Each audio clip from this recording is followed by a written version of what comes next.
Okay.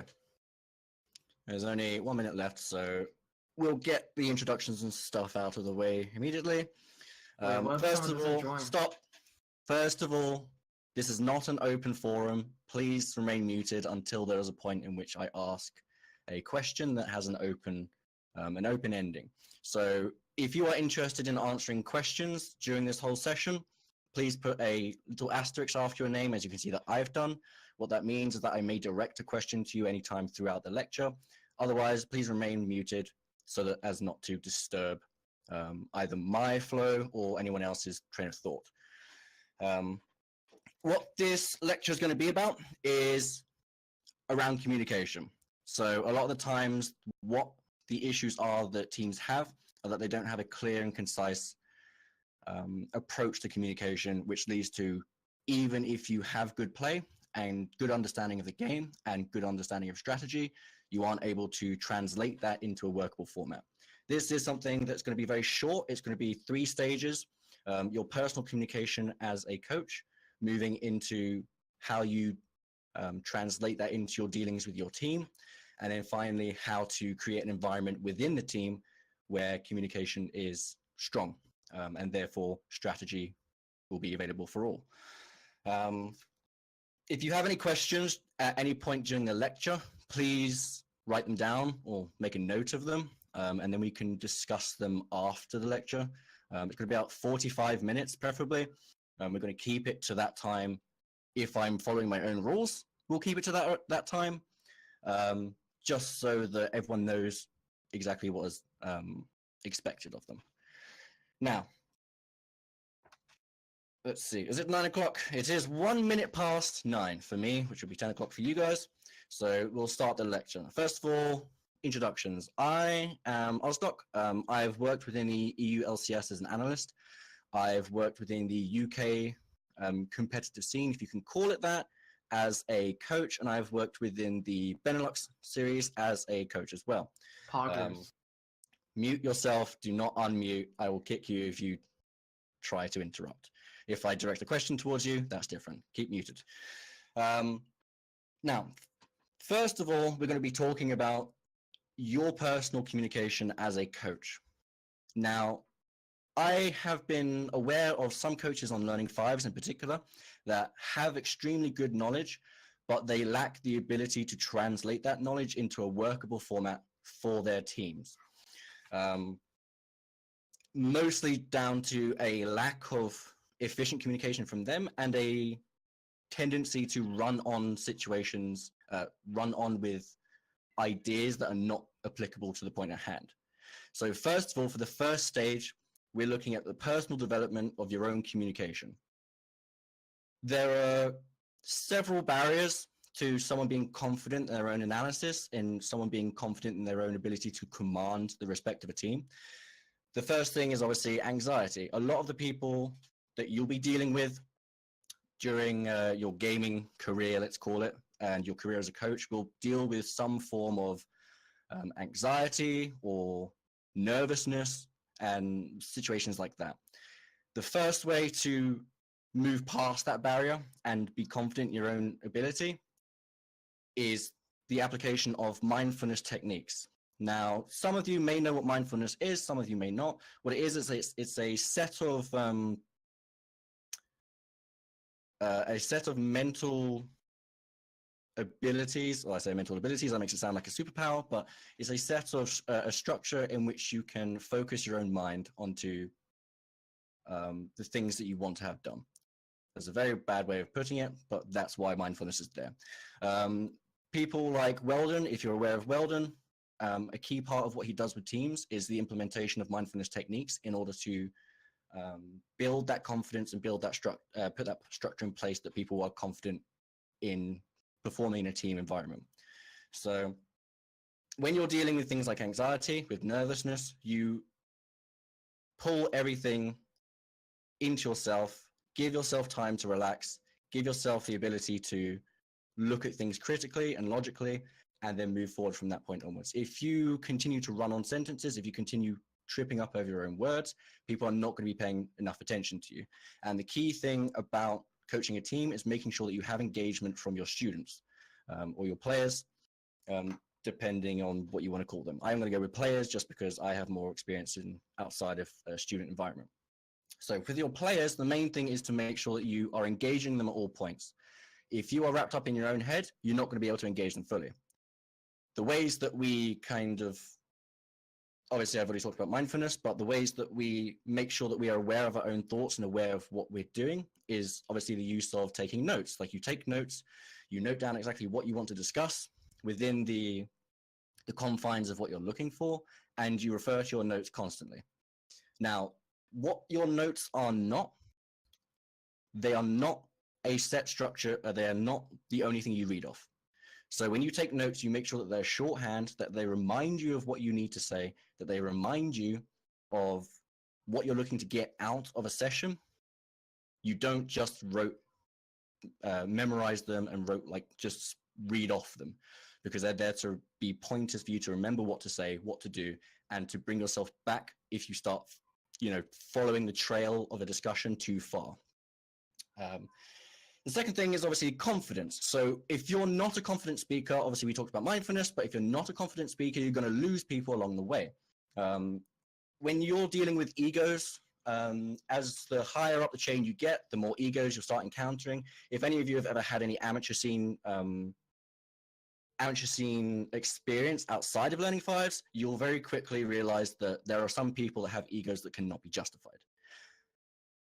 The way that we deal with those, and we make sure to, again, the way that we make sure the players have engagement and therefore are having a quality communicative structure, is by completely bypassing their ego whatsoever. They can have the fucking ego of like a god. They can be, their caps. It does not matter. The first thing you do is you put in place a structure that reminds them that you are the coach, that you are not only there to be like a source of knowledge, you're there to dictate what happens and what doesn't happen.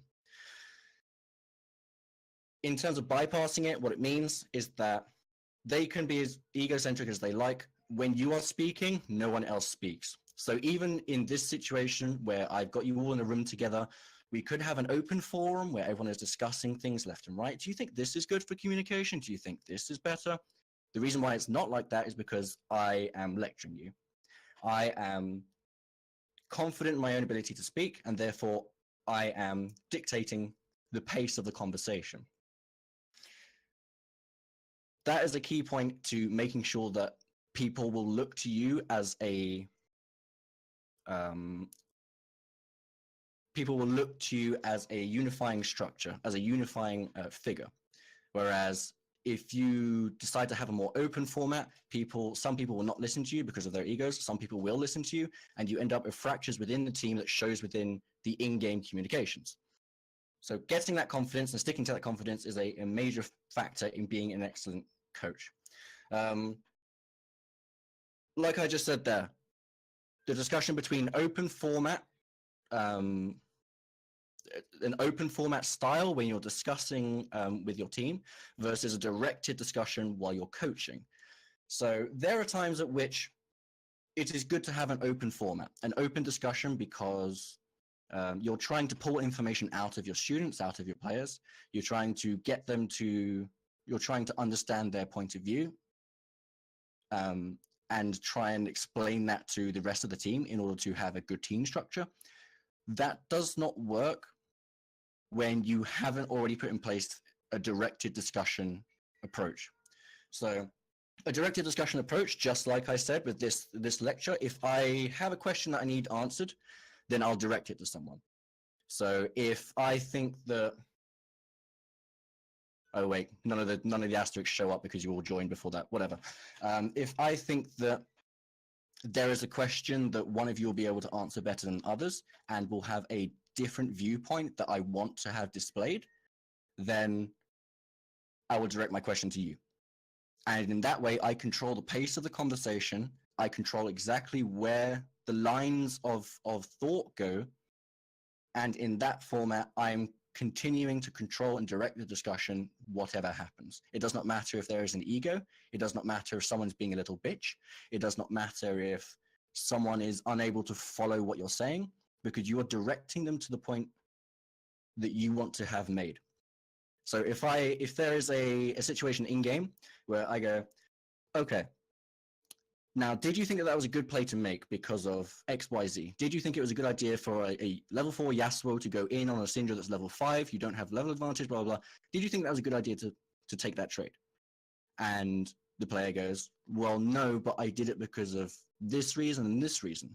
Then that gives me the ability to move on from that point onwards. Good, I now understand your thought pattern behind doing that. Here's why it's fucking wrong and don't do it again. Less about directly talking to that player. You're not specifically telling them don't do this because of this reasons. You're speaking to them and the team as a whole.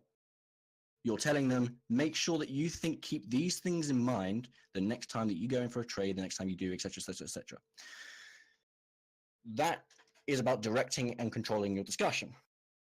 Now, I'm moving slightly quickly into, because again, I'm starting to diatribe here, moving into the stage 2, where you are controlling, the communication between the coach and the players. The first thing is interruptions cannot be tolerated, ever. If I ever sit in someone's coaching session, like I've done it in Learning Fives before, some of you have had me kind of bring it up to you in previous sessions, for example. You do not ever let your students interrupt you. You always make sure that you are the person that has the authority and has the control over a discussion. Going back to what we said before, it's not simply just because you want to be controlling where your students' thoughts are going to and where their focus and their attention is put.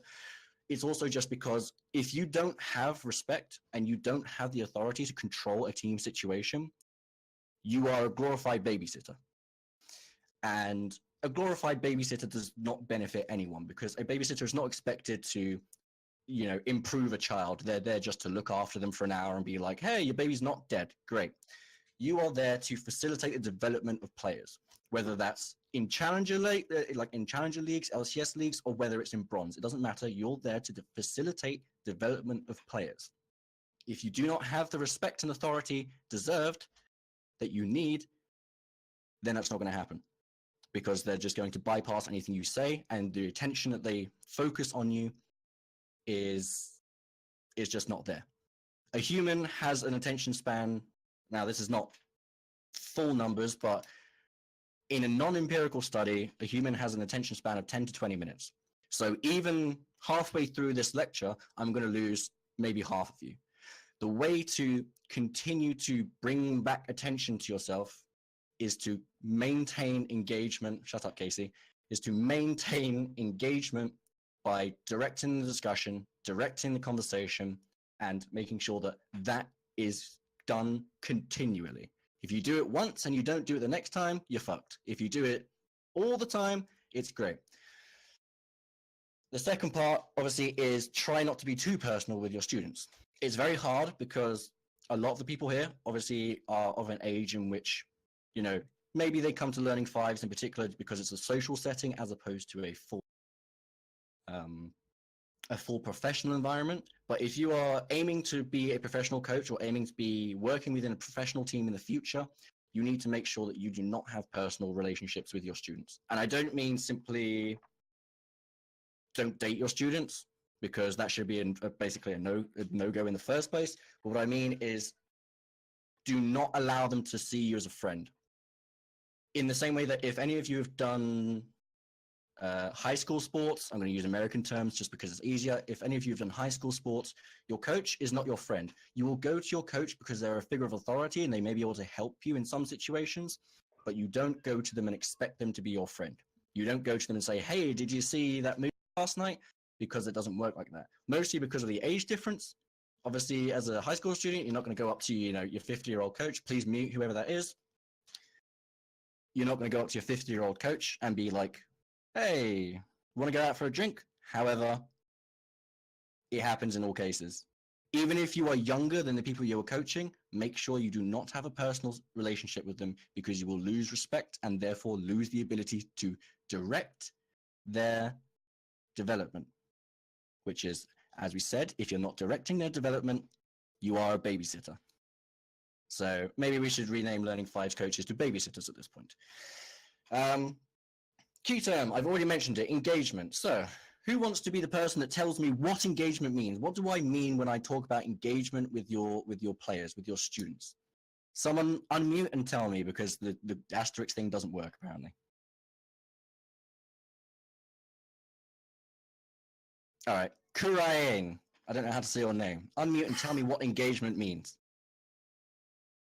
Hello? Hello. Can you hear me? Okay. Well, no. Okay. So when I talk about engagement with students, in particular with League of Legends, in particular with being a coach, what I mean by engagement is making sure that they are, okay, you can mute yourself again now, thank you. What I mean is that you're engaging them upon the path that you want them to think.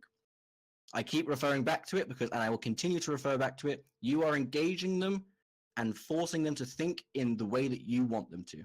They may have an entirely different viewpoint on how the game is played, as long as you are forcing them to think along your lines.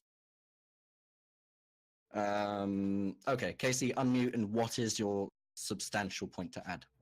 All right, so I think, at least the way I see it, when you say what is engagement, that's not necessarily the point you're getting at. A better way, or I guess like the way I look at it, is that when you're asking questions, for instance, for your students or your players, you want to be leading them along a line of logic or a certain narrative that supports what your goal is. Again, like maintaining control over the situation when you're coaching. So I guess a good example or a good way to put it is to say that when you want your students to be having engagement, you basically want to be leading them on. So like basically leading questions are what you want. So you want to be asking them questions that not only forces them to think about their own decisions, but also logically leads them along a line of logic or a line of thinking that supports what you're trying to say to them. Okay, thank you. You can mute yourself again now. Logically upon logic. So yes, to continue further on that line of thinking, engagement is drawing out what, making sure that your students are committed to what you're saying, making sure that they're paying attention, etc., etc. The main thing that we want to apply to it is drawing unconscious information out of them and turning it into conscious information. Now, this is a major, major, major fucking thing. One thing that you learn from this lecture, if there's one thing you listen to, learn this. Unconscious information is your enemy. Conscious information is your friend. Unconscious information is where a player will know what to do in a situation, but they can't articulate it. They cannot discuss it. They don't know why they do a certain thing. They don't know why they shove a wave and then back off and then go back to base and buy items and then return to lane. They don't know why they do it, but they do it. Now, when you're playing in solo queue with these people, when you're playing in, if you're just playing in a team like that, that's fine. You don't have to rely on what they're doing. As a coach, you turn that unconscious information into conscious information. And the reason why is because when it's turned into conscious information and they're actively thinking about it, and remember, engagement, we're bringing them in to think upon our line of thinking. That's why we're engaging them, so that they maintain our viewpoint on the game. You take their unconscious information, you turn it into conscious information, and then you can build game plans upon it. Then you can start building the foundations of a team. If that unconscious information remains unconscious and you pull that out of the players, you're going to build a house that doesn't have a roof or doesn't have pillars, like it doesn't have structure behind it. So it will just fall down. It will consistently keep falling down. And, maybe the wind is good that day, so, the windows don't blow in. Maybe it doesn't rain for a couple months, so the roof is fine. But the instant anything goes wrong, you'll see everything fall apart. In that situation, we turn the unconscious information into the conscious information, so we build the foundations, and everyone on the team knows what to do in a situation. So you back off once you've shoved in the wave and buy your items. The reason why you're doing that is because at this time in the game, you've shoved up the wave to the enemy tower. They have to go deal with that. You're backing, that gives you a free back. It means that the enemy top laner can't do anything in that time. You have tempo advantage in top lane. Your jungler can go and invade top side because that top laner has to go deal with the wave up there. They have to do it carefully because I'm back in base. But as soon as I get back to lane with an item advantage, it means that we have control over topside. And once you have that information, you start building a game plan off it. You start going, okay, so we do that at 7 minutes into the game. That gives us control over topside at 7 minutes to 9 minutes, means that we can rotate our top laner into mid lane, etc., etc., etc. If that remains unconscious, you can't do that because people will just be reacting to what happens in game as opposed to proactively making those plays. The second major thing when it comes to unconscious versus conscious information is when you are coaching players that are better than you. So some of you are sitting there going, why would I coach someone that I'm that's better than me? You know, I only coach gold players when I'm a diamond player, etc., etc. The reason why is because when you come to coaching challenger players, when you start coaching the LCS, when you start coaching whatever, if you are unable to draw information out of your players, you will lose a shit ton of knowledge because those players are better than you. They know matchups better than you. They know points in the game better than you. Your goal is not to direct the players in what they should be doing. Your goal is to and be the team's brain. So all 5 of those players have their own brain and their own way that they view the game, and you pull the information out of them, pull it within yourself, and you create a structure that the rest of the team can understand so that you are linking all those people together. There's a very interesting little thing on Reddit earlier. It's a cute little picture of some wires. I'm going to put it in general right now once my laptop actually allows me to do that. Good.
even though we're not directing it towards him, we know we're creating a situation in which it's based around him, but we're not really touching him.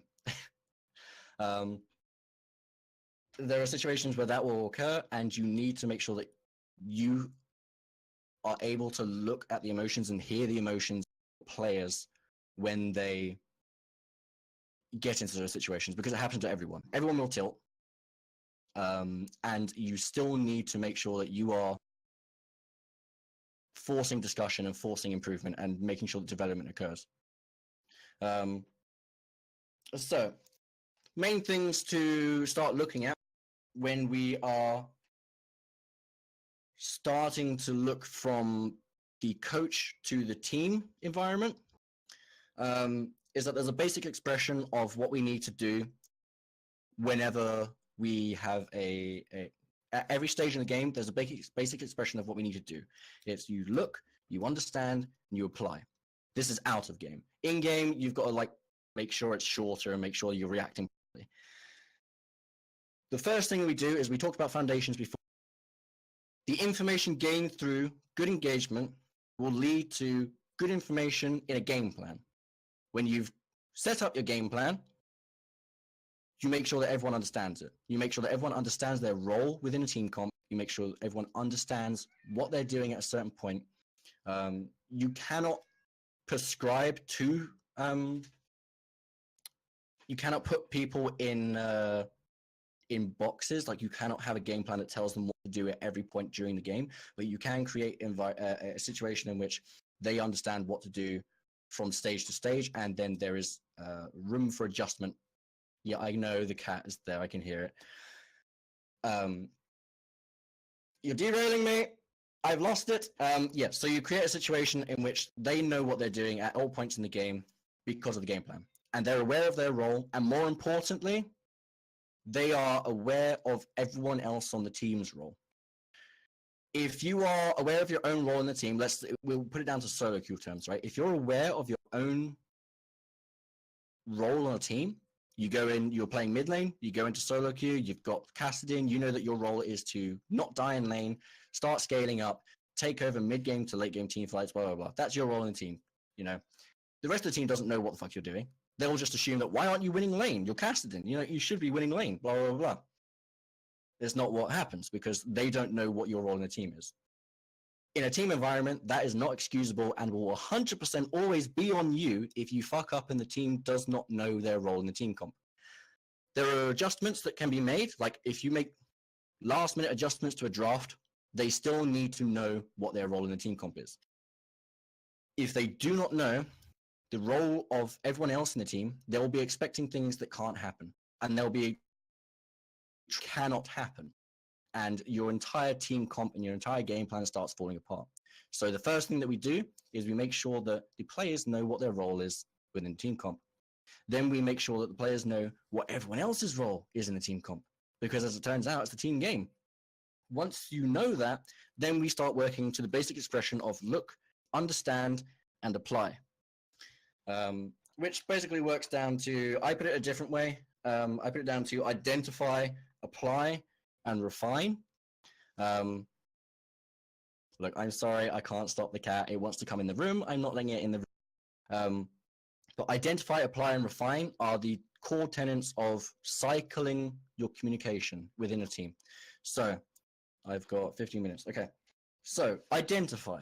The first thing we do is identify the communications during the game. We've already made sure that they've got the foundations.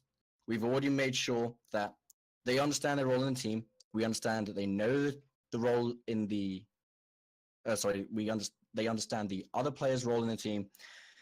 Then we start identifying the issues in communication amongst the team. So we identify, are the players vocal? Are they? We don't know. Are they talking a lot? Is one person talking a lot? And that's kind of stifling the communication from the players, etc. We identify that, we note it down, we make sure that that's there, and we start looking elsewhere. So if the players are vocal, that's great.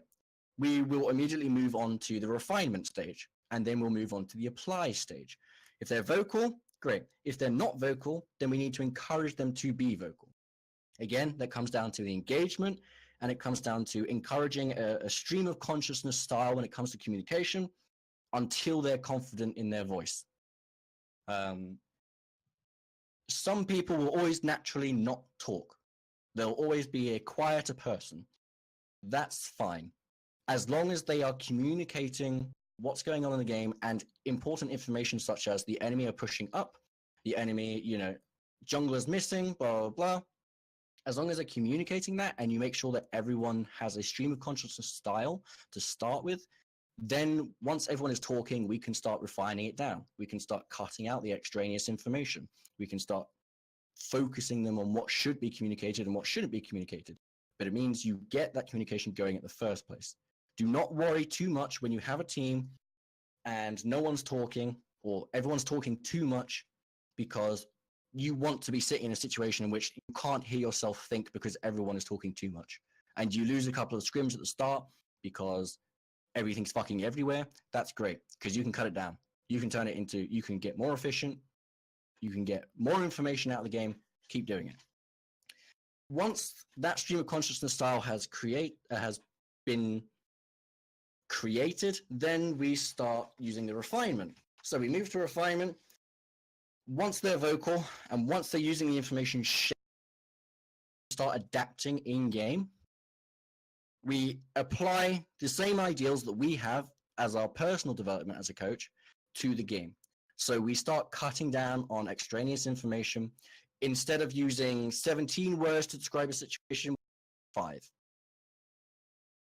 The way that you lose the attention of your players, I meant to do this at the beginning, sorry, but the way that you lose the attention of your players is to spend too long talking about a single subject, spend too long describing a situation when you could just use 4 or 5 words to make sure that you have efficiency of communication, to make sure that the engagement is there, that you're not losing their attention, and everything continues. So you apply those same ideals to the team communication. They need to go from using 20 words to describe that the enemy jungler is moving into bot side mid. Zach is, I think Zach just did his Raptors and he's pathing through mid and it looks like he might be going to that bush behind your red buff. Changes to Zach's walking through mid to bot side river. Looks like he's going for your Raptors. That's all the information that you need. Emotions come into it. It's fine to have your players being like, fuck, that was such, I don't know, I fucked up there. It's fine to do that every now and then, but they cannot be doing it always. We start cutting out all the extraneous information, all the extraneous emotions, and we focus entirely on the game. The main thing that you will have to worry about as a coach, the longer games go, the less attention they'll start paying to the game, the more they'll autopilot.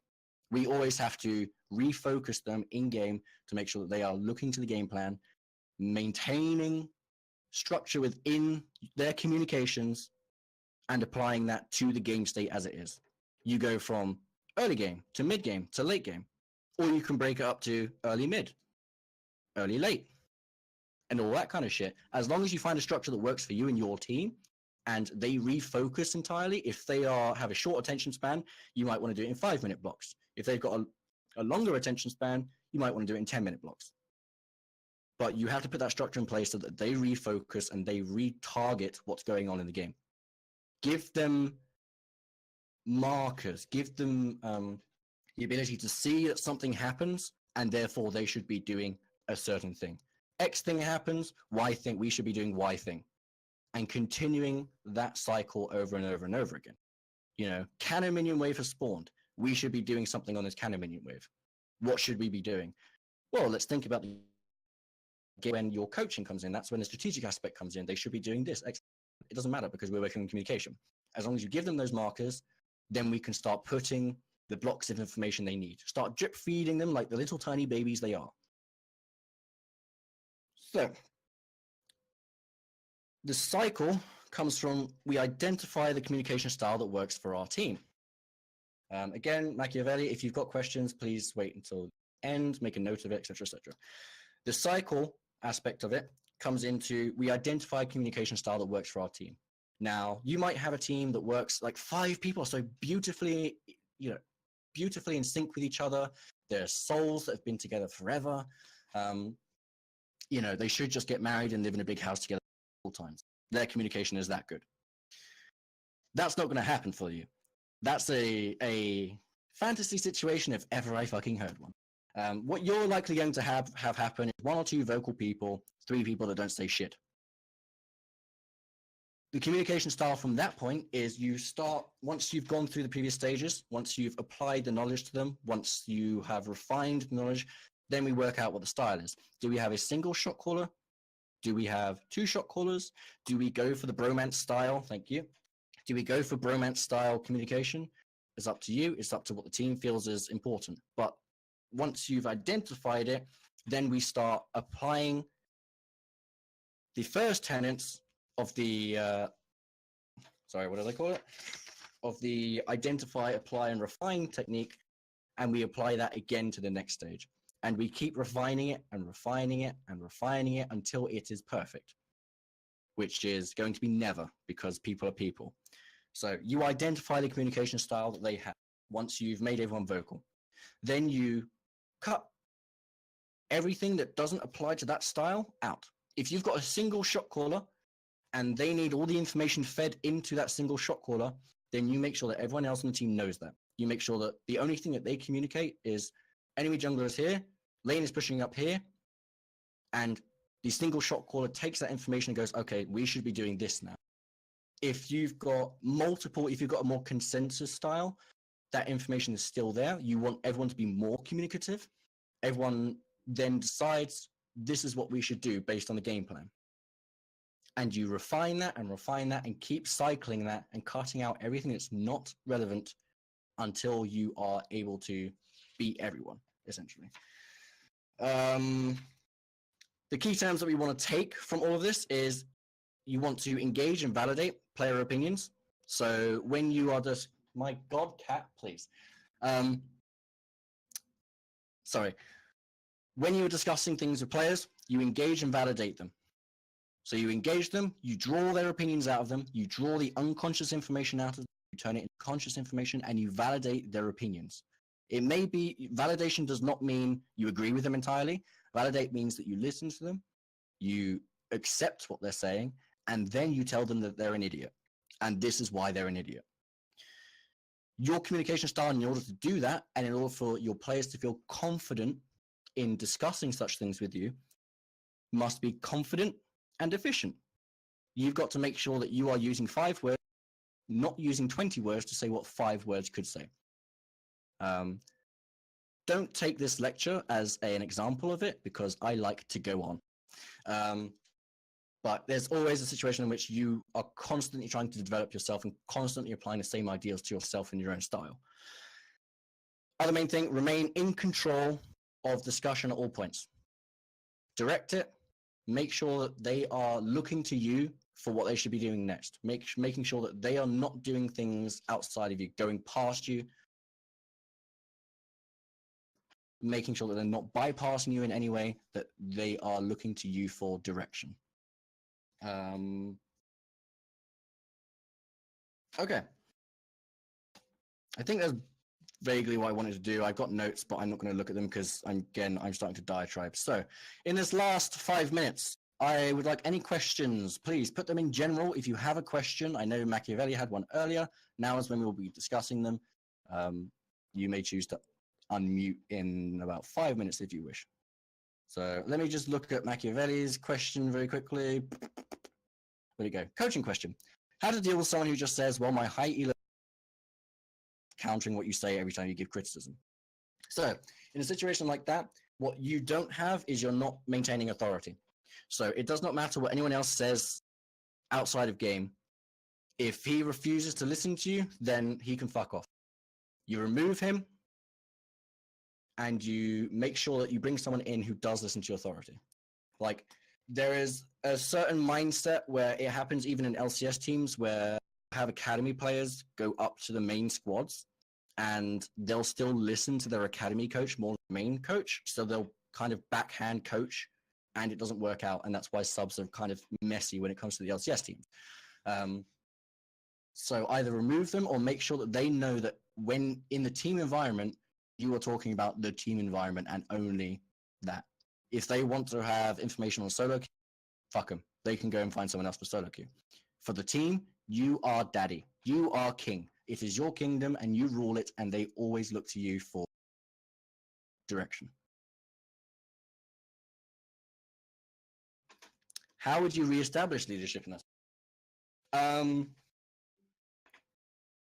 In order to reestablish a situation where that happens, in order to reestablish leadership in a situation where that happens, you have to sit privately with the player, let them know that it's not acceptable what they're doing, that they're derailing discussion, that it may seem like you are, basically you have to tell them that you're a Machiavellian god. You've got a plan in mind, and you may be feeding them false information just to make sure that they know what they're doing. You have to make sure that they think that you've got some kind of godlike ability to plan 17 stages ahead. You may not do. You may be completely fucking lost and not know what you're doing. But the main thing is putting that false pretense out there. You know, it comes down to the old adage. If you haven't got it, pretend like you do. Because eventually, you know, as long as the confidence is there, everything else comes. You know, yeah, fake it till you make it. If you're not even faking it, and you're just like, oh yeah, you know, he's nope, you fucked up. Does not matter. You are the one that controls the team. You are the one that directs where the discussion goes. If you're not directing where the discussion goes, you've lost them already. And it doesn't matter if you're right or he's right, because no one's listening. Okay, there was another question. Okay, so RXY, in a lot of teams, both as player and coach, we've had the problem that no one talks in fights because everyone's focused on micro. How does the coach fix that? That comes down to identifying the style of your team. So if you've got a single shot caller, like most people like to have this idea that single shot caller is always better, that having one person call everything is great. And so they try and direct you into that style regardless of what happens, which is bad because it's not natural. You're forcing people to do things that they're not comfortable with, etc., etc. So in single shot caller teams, that's more likely to happen because people are looking for someone else to tell them what to do, right? You have to view team fights as just very, very short macro plays.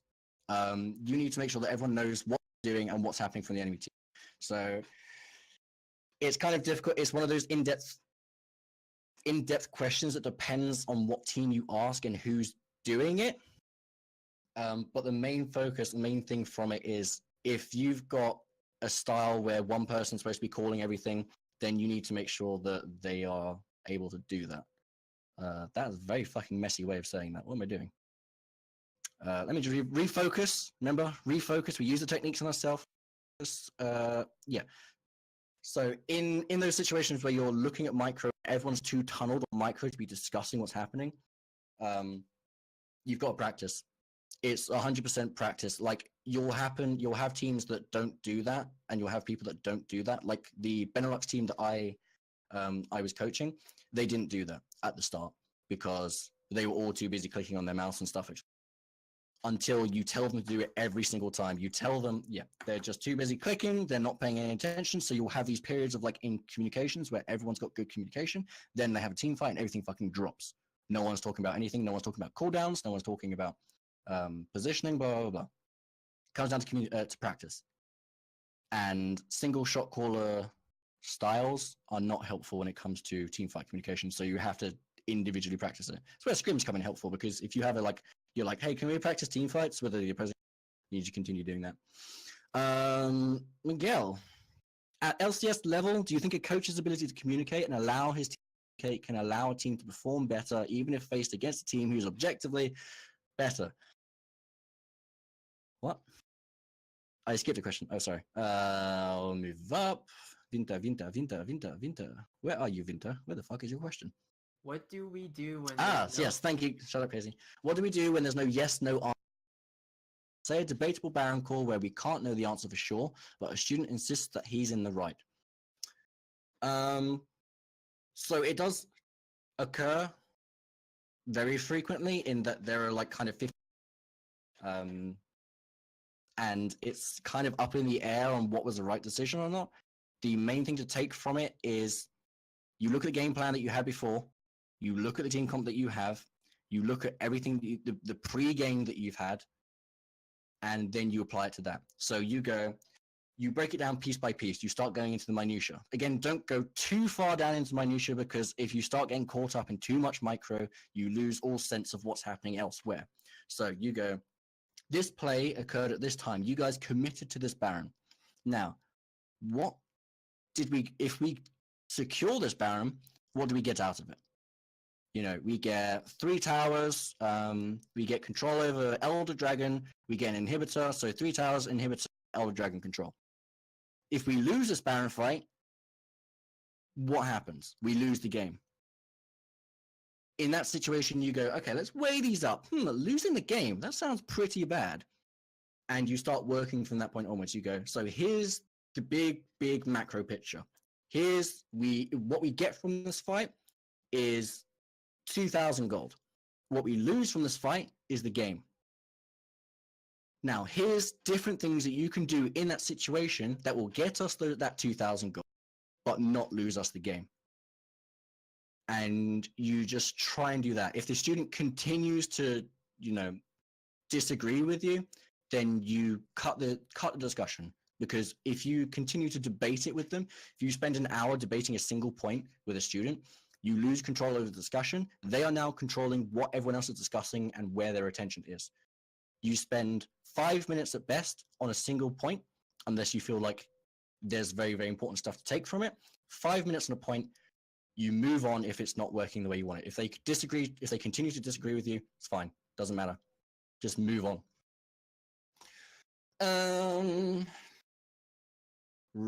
Right, so Miguel, at LCS level, do you think a coach's ability to communicate and how allow his team to communicate can allow a team to perform better even if faced with a team who uses objectively minds communication better? Yes, I mean, there are thousands of fucking teams in, you can look at LCS history to be like, okay, these have got really fucking good players, but they're just bad at the map. They have no macro sense whatsoever. Like, you can look at Schalke in the 3 previous splits that they've been, a 9th place team to now suddenly being a 3rd place team or whatever. The difference between those 2 rosters and the difference between those rosters is having a solid shot caller and having good communication when it comes to macro. Like, at the base of your question there is a coach's ability to communicate and then allow his team to communicate can help them perform better. And it's yes, because a coach's ability to communicate is directly shown in his team's ability to perform macro. Because if they are mechanical gods and they've got no macro sense, Season 5, no player can, single carry. Doesn't work like that anymore. Right, was there any other questions? I can't tell. General keeps going. All right, no. Doesn't look like there's any other questions that I missed. Any practice on coaching we can do as coaches out of the program to keep improving? In terms of improving your communication style, I would look into, there's a technique that I use, which is, I think I wrote it down actually. Where did I put it? Give me a second as I go through my notebook. Oh yeah, condensing. So what I mean by condensing is you take a paragraph, let's say like just pull a random paragraph from any book or anything. And what you do is you take that paragraph and you condense it down bit by bit. So a paragraph may describe how beautiful the elven woman was and how her hair was the color of the moon and shit like that. And then you boil it down, you keep condensing it piece by piece until you get the girl was pretty. That's it. Like, all of that descriptive language that's used that we so commonly come across, like, we get it in movies, we get it in books, whatever, you just compile it down to the girl was pretty. Her hair was the color of golden locks and the sun shone upon the fields in which she was born. Nah, she was pretty, fam. I'd do her. Doing that will improve your own personal communication style. In terms of practice you can do outside of having a team, there's not really much you can practice as a coach outside of, in terms of communication that is, outside of working with a team.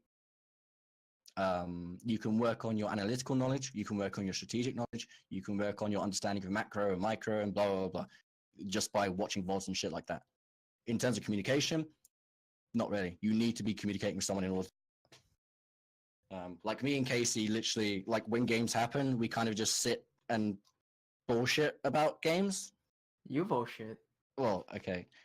It happens that like we discuss things. We're not talking about communication because we're just bullshitting. But it does help our analytical skill. Don't watch NA though. NA is like eating cat food. You want to stay on the health food grind. LPL, LCK, maybe EU sometimes. It depends. Learning in-game content. I'm assuming you mean kind of micro knowledge as opposed to micro, yes.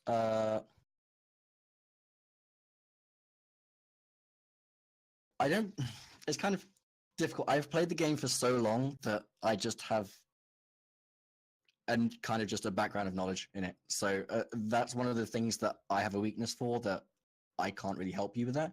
The best thing that I can kind of describe is to break it down into component parts. So everything is easier when you look at it, when you take something apart and then you try and put it back together. So if you look at why, if you don't have the micro knowledge to understand why a build is good on a certain champion, for example, then you break it down into component parts. Okay, so Sion built, not Sion, let's go with something that's not stupid.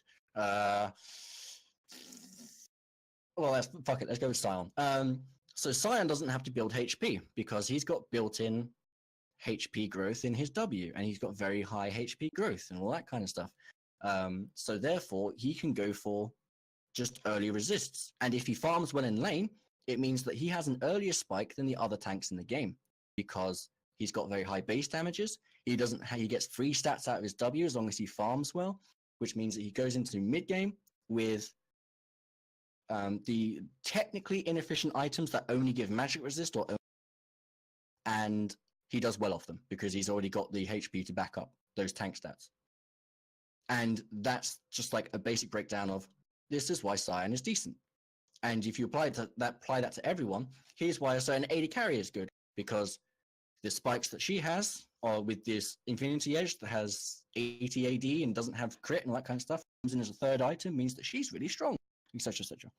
Keep breaking it down to component parts and looking at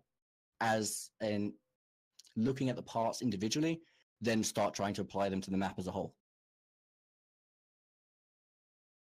Yeah, I meant taking into account the W growth.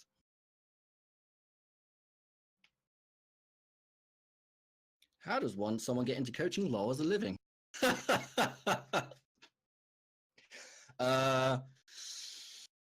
Make friends with people. League coaching is 99% net. If you know someone in the industry and you can pester them to give you an in, that's the best way to get into the industry. It's the same thing as casting. Like, if you're a really good caster, you need to, make a demo reel. So if you are a coach and you're trying to break into the professional scene, you need to have a demo reel of what you're good at. So have any game plans that you have, put them into a portfolio, create a portfolio, and hand that portfolio out to people that are within the scene and continue to annoy them. With the same thing as casting is that you just literally have to know the right people. Like, there are coaches in the LCS, for years. It's getting different now, but for years, the only people that could be coaches were ex-pros and friends.